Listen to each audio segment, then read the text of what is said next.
이번 한 주간도 수고 많으셨죠? 7월 18일 토요일 주님 앞에 나오신 우리 성도님 한 분 한 분 주님의 이름으로 환영하고 축복합니다. 예배를 위해 잠깐 기도하시겠습니다. 하나님 아버지, 이번 한 주간도 지켜주셔서 감사합니다. 하나님 아버지, 이런저런 삶의 도전들은 있었지만 또 주의 은혜로 한 주간을 마무리하게 됩니다. 오늘 이 새벽 말씀하여 주시고 기도의 문을 열어주셔서 또 내일 주일 예배 드리는데 은혜의 문이 열리는 시간 되기를 원합니다. 감사하오며 예수님의 이름으로 기도하옵나이다. 아멘. 통일 458장, 새 찬송가 405장, 통일 찬송가 458장, 새 찬송가 405장, 주의 친절한 팔에 안기세 찬양하시겠습니다.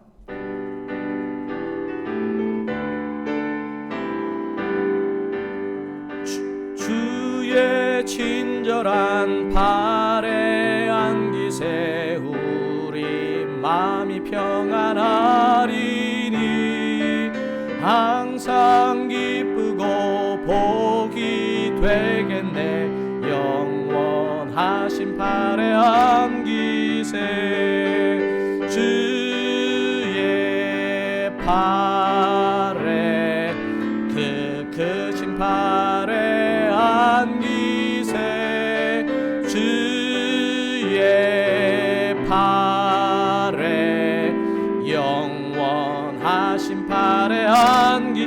날이 갈수록 주의 사랑이 날이 갈수록 주의 사랑이 두루 광명하게 비치고 천성 가는 길 편히 가리니 영원하신 팔에 안기세 주의 팔에 그 크신 팔에 안기세 주의 팔에 영원하신 팔에 안기세 주의 보좌로 나아갈 때에 기뻐 찬미 소리 외치고 겁과 두려움 없어지리니 영원하신 팔에 안기세 주의 팔에 그 크신 팔에 안기세 주의 팔에 영원하신 팔에 주의 팔에 주의 팔에 그 크신 팔에 안기세 주의 팔에 영원하신 팔에 안기세. 아멘. 하나님께서 이 새벽 우리에게 주시는 말씀은 이사야 7장입니다. 이사야 7장 1절에서 9절입니다. 제가 가진 성경으로는 구약성경 975면에 있습니다. 이사야 7장 다 찾으시면 제가 1절, 여러분이 2절 그렇게 교독하시겠습니다. 우시아의 손자요 요담의 아들인 유다의 아하스 왕 때에 아람의 르신 왕과 르말리아의 아들 이스라엘의 베가 왕이 올라와서 예루살렘을 쳤으나 능히 이기지 못하니라. 어떤 사람이 다윗의 집에 알려 이르되 아람이 에브라임과 동맹하였다 하였으므로 왕의 마음과 그의 백성의 마음이 숲이 바람에 흔들린 같이 흔들렸더라. 그때에 여호와께서 이사야에게 이르시되 너와 내 아들 스알랴숲은 윗모수도 끝 세탁자의 밭 큰 길에 나가서 아하스를 만나 그에게 이르기를 너는 삼가며 조용하라. 르신과 아람과 르말리아의 아들이 심히 노할지라도 이들은 연기나는 두 부직갱이 그루터기에 불과하니 두려워하지 말며 낙심하지 말라. 아람과 에브라임과 르말리아의 아들이 악한 꾀로 너를 대적하여 이르기를 우리가 올라가 유다를 쳐서 그것을 쓰러뜨리고 우리를 위하여 그것을 무너뜨리고 다부엘의 아들을 그 중에서 세워 왕으로 삼자 하였으나 주 여호와의 말씀이 그 일은 서지 못하며 이루어지지 못하리라. 대저 아람의 머리는 다메섹이요 다메섹의 머리는 러신이며 65년 내에 에브라임이 패망하여 다시는 나라를 이루지 못할 것이며. 함께 읽으시겠습니다. 에브라임의 머리는 사마리아요 사마리아의 머리는 르말리아의 아들이니라. 만일 너희가 굳게 믿지 아니하면 너는 굳게 서지 못하리라 하시니라. 아멘.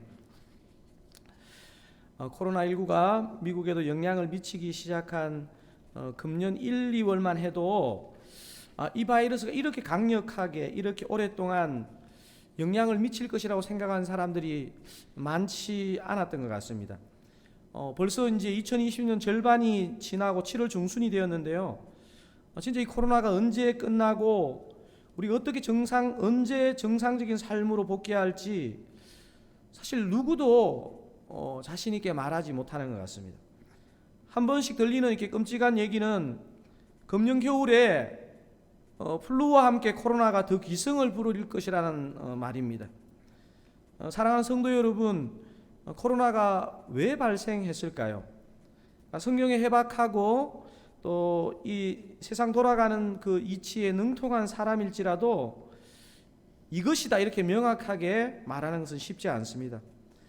세계 강대국이라고 자부하는 나라들도 이 코로나의 속수무책인 것을 우리는 언론을 통해서 접하고 있습니다.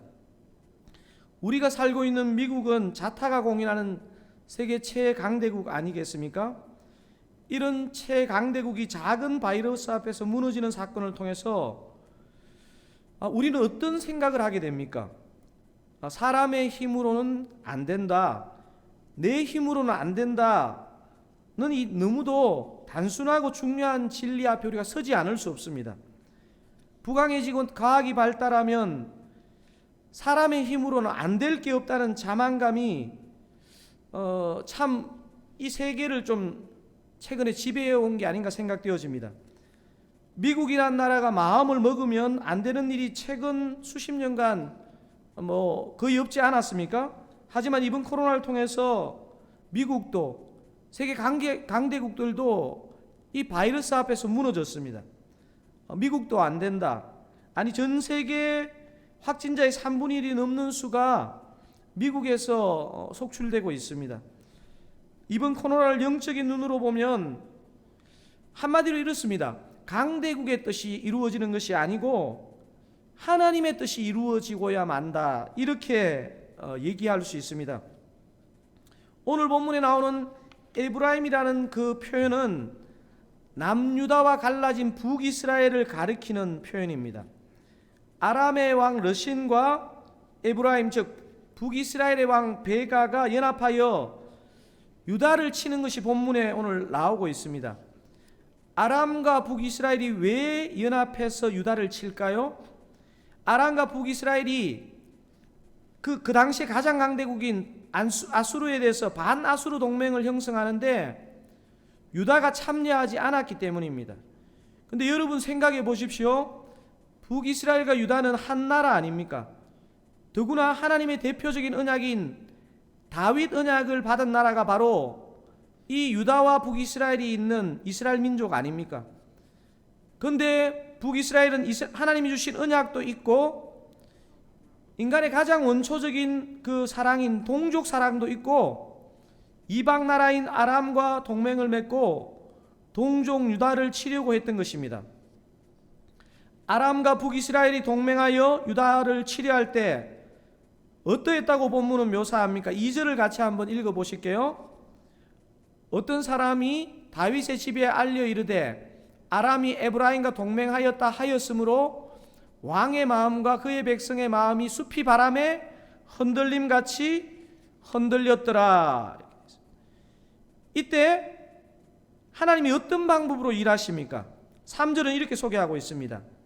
그때 여호와께서 3절입니다. 그때 여호와께서 이사야에게 이르시되 너와 내 아들 스알랴숲은 윗모수도 끝 세탁자의 밭 큰 길에 나가서 아하스를 만나. 그런데 이 3절을 읽어보면 이런 질문이 하나 생깁니다. 보통 중요한 예언을 할 때 하나님이 선지자를 보내시지 아들까지 함께 보내는 경우가 없지 않습니까? 왜 이사야의 아들 스알 야숲까지 보낸 것일까요? 두 사람의 이름에서 그 답이 들어 있습니다. 이사야라는 이름의 의미가 그가 구원하신다 이고, 그의 아들 스알 야숲의 의미는 남은 자가 돌아올 것이다 라는 의미입니다. 그가 구원하신다, 남은 자가 돌아올 것이다 라는 것은 하나님의 심판이 있었음을 전제한 표현입니다. 유다의 잘못으로 유다가 심판을 당했지만 그 유다를 하나님이 구원하시고 그 남은 자를 돌아오게 하신다는 말을 하고 있습니다. 그러니까 두 나라의 연합군이 유다를 치려오는 것에 대해서 사시나무 떨듯이 뜨는 아하스와 유다 백성들에게 이사야와 그의 아들 스알 야숲까지 보냈다는 것은 주님께서 유다를 지키신다는 그런 약속을 확인해 주는 표현입니다. 이사야만 보내도 되는데 스알 야숲까지 보냈다는 건 유다를 향한 하나님의 그 보호하심, 하나님의 약속이 확실하다는 사인입니다. 여러분, 이 부분이 이해되십니까?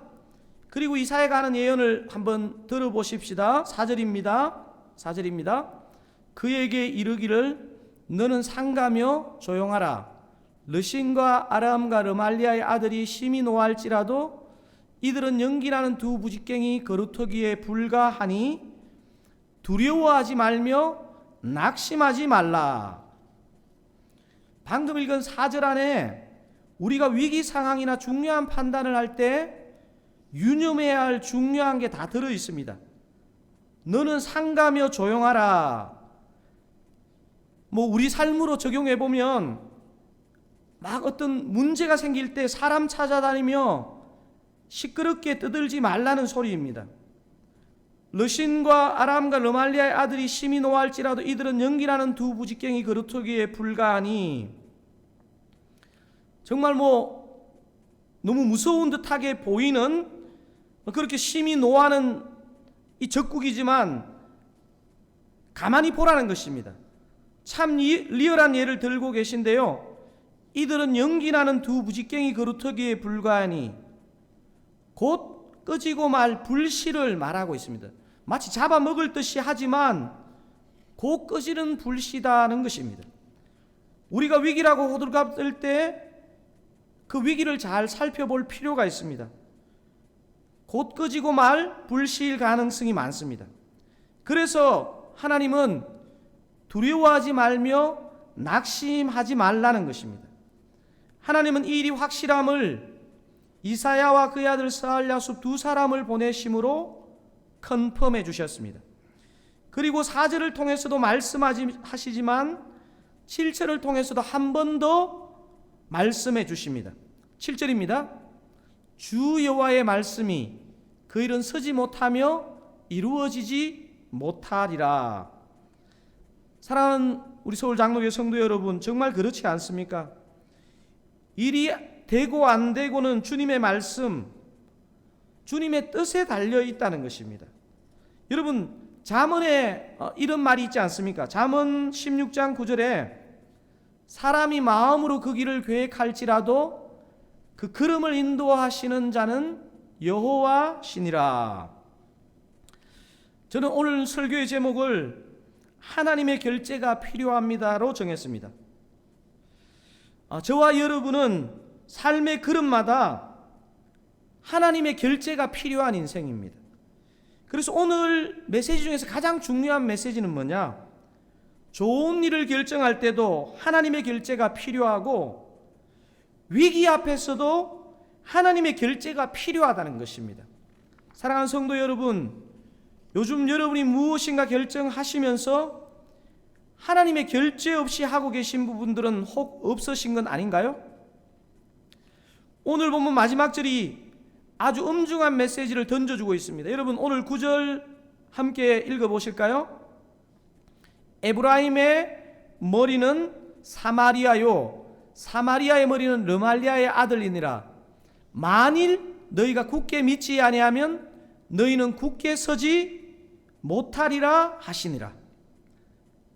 저와 여러분이 오늘 하루 종일 사시면서 9절에 나오는 끝에 그 하반절, 그게 정말 저와 여러분의 생명의 도전이 되면 좋겠습니다. 만일 너희가 굳게 믿지 아니하면 너는 굳게 서지 못하리라 하시니라. 그러니까 하나님의 약속은 반드시 이루어질 것인데 우리가 그 말씀을 굳게 믿을 때 우리가 그분 앞에 흔들리지 않고 나아간다는 것을 얘기해 주십니다. 우리 오늘 이 주신 말씀을 붙잡고 코로나로 위기의 때, 또 이런저런 삶의 변수들로 어려운 때에 오늘 말씀을 꼭 기억하면 좋겠습니다. 좋은 일을 결정할 때도 하나님의 결재가 필요하고 위기 앞에서도 하나님의 결재가 필요합니다. 이렇게 고백하기를 원하고요. 마지막으로 그 9절 끝에서 주신 메시지, 만일 너희가 굳게 믿지 아니하면 너희는 굳게 서지 못하리라 하시니라. 하나님의 말씀, 하나님의 약속을 굳게 믿고 굳게 서시는 저와 여러분 다 되시기를 주님의 이름으로 축원드립니다. 우리 함께 합심하여 기도하시겠습니다. 주님, 그렇습니다. 좋은 일을 결정할 때도 하나님의 결재가 필요하고 위기 앞에서도 하나님의 결재가 필요합니다.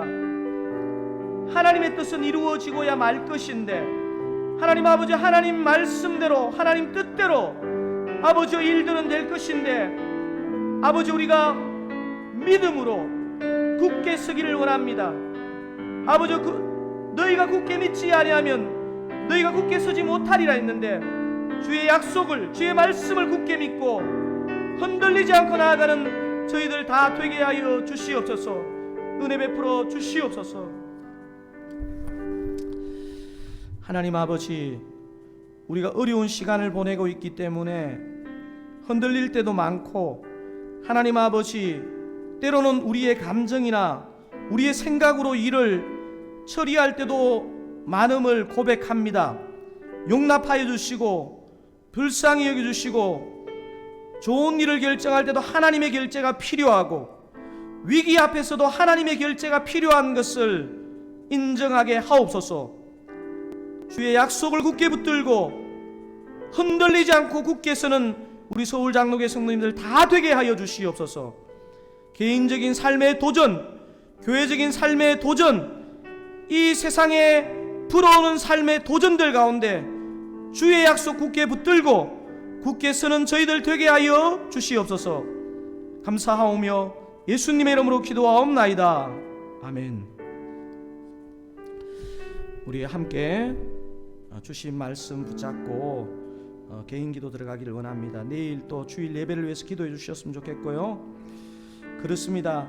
하나님의 약속은 이루어질 수밖에 없는데 만약에 그렇다면 우리가 그 말씀에 굳게 서서 그것을 주신 약속을 굳게 믿을 때 우리가 흔들리지 않는다 주님 말씀하셨는데, 이 말씀에 합당한 저희들 다 되게 하옵소서.